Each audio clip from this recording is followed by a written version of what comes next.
Have you ever left home early and disappeared all day with no one asking? No texts, no calls, just one line before you left. Be home before the streetlights turn on. You rode your bike everywhere. No plan, no clear destination. Maybe you climbed trees. Maybe you wandered with friends. Or just sat there, doing nothing. But you never felt empty. No one tracked you, no one controlled you, and somehow you always found your way back. No GPS, no Google Maps, you just knew what to do. If you grew up like that, you still carry something today. A quiet belief. No matter what happens, I'll figure it out. But here's the question.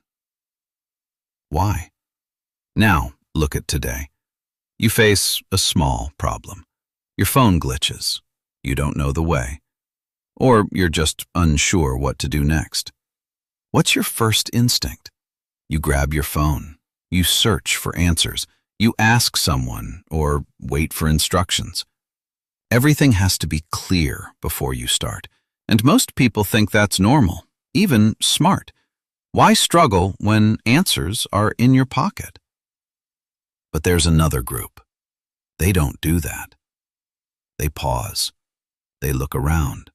They try something, even if unsure. If it fails, they try again. No rush, no panic, no need to know everything first. And here's the interesting part. They usually share one thing. They grew up in a time when no one had instant answers. And here's the truth. This isn't just a habit. Their brain was wired this way early on.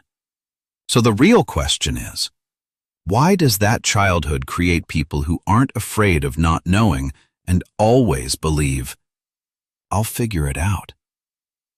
They built the internet, but never depended on it. If you grew up then, you know this feeling well. When something happened, no one explained it to you. No Google, no tutorials, no adult guiding every step. You were thrown into situations and had to deal with it. Simple example, your bike chain slipped. No YouTube to fix it. Two choices, push it home or figure it out. You flip the bike, touch the greasy chain, pull, twist, try to fix it.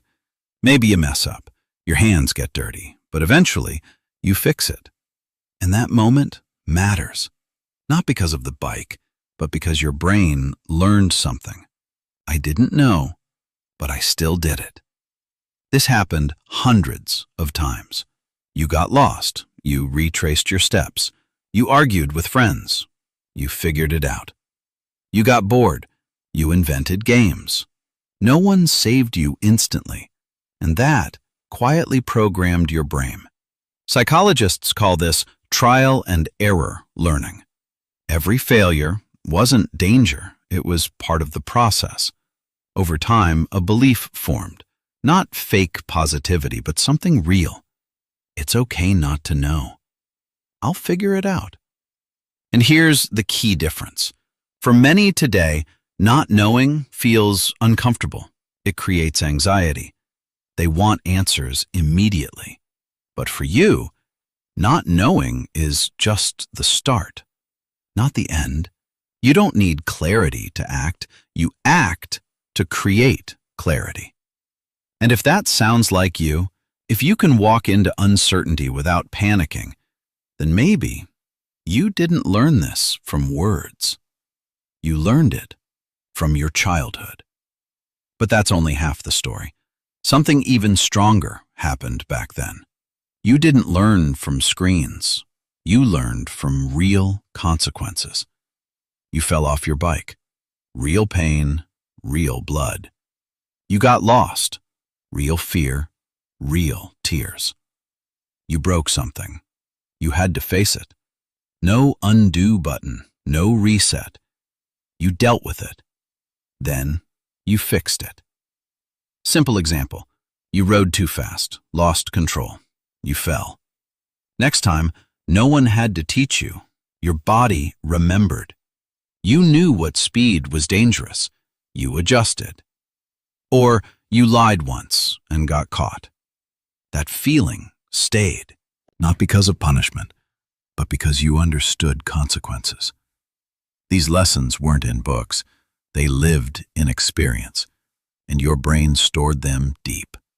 Psychologists call this direct consequence learning. When action and result connect clearly, the brain learns faster. No long explanation needed. One experience is enough. And after years of this, something powerful forms. A different kind of confidence. Not loud, not flashy, just real. You don't think, I know everything. You think, I've handled worse.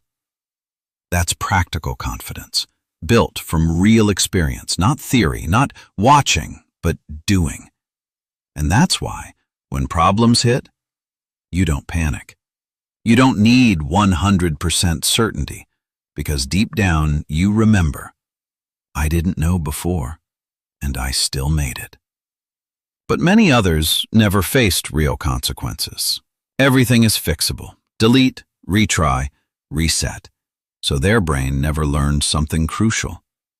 They can handle hard situations.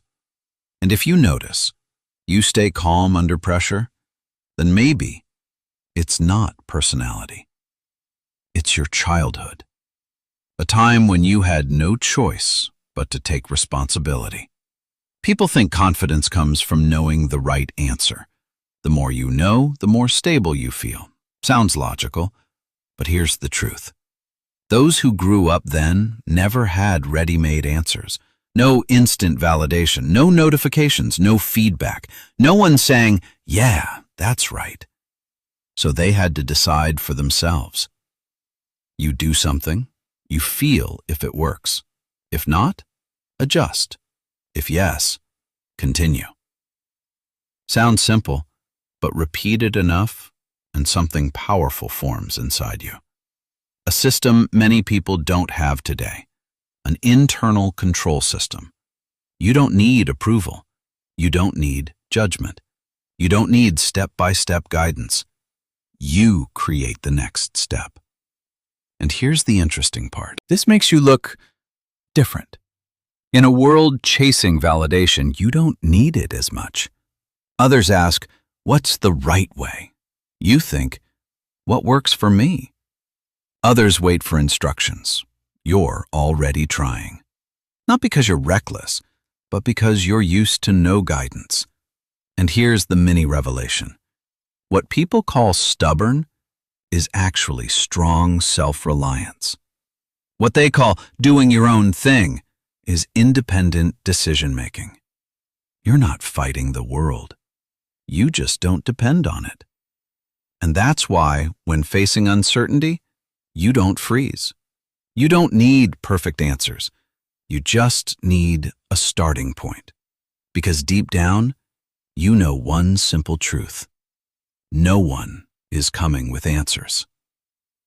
So you become the one who creates them. If you look back at everything, you'll see a clear picture. People who grew up in the 70s aren't stubborn. They don't hate asking for help. What you see is just the surface. Inside, there's something very specific. Independent problem solvers. They don't freeze without information. They're used to having none. They don't depend on systems. They grew up without them. They don't need hand-holding. They never had it. Everything they have came from real experience. Trying, failing, fixing. And here's the key insight. They don't need clarity to start. They start to create clarity. While others wait for enough information, they act to generate it because they believe something simple. Clarity doesn't come first. It shows up while you're doing. So if you're the type who doesn't need to know everything first, doesn't panic without answers, and always has one thought, let's just try, then maybe you're not reckless. You're not guessing. You're just doing what you've always done. Figure it out. Find a way. Keep moving, even in the dark. And maybe that's not who you chose to be. It's how you were raised. In a world where there was no other option but to handle things yourself. So here's the question for you. Are you waiting for answers or creating them? Because in the end, you didn't grow up with answers. You grew up with the ability to find them. If this video feels like you, hit subscribe and discover more about yourself.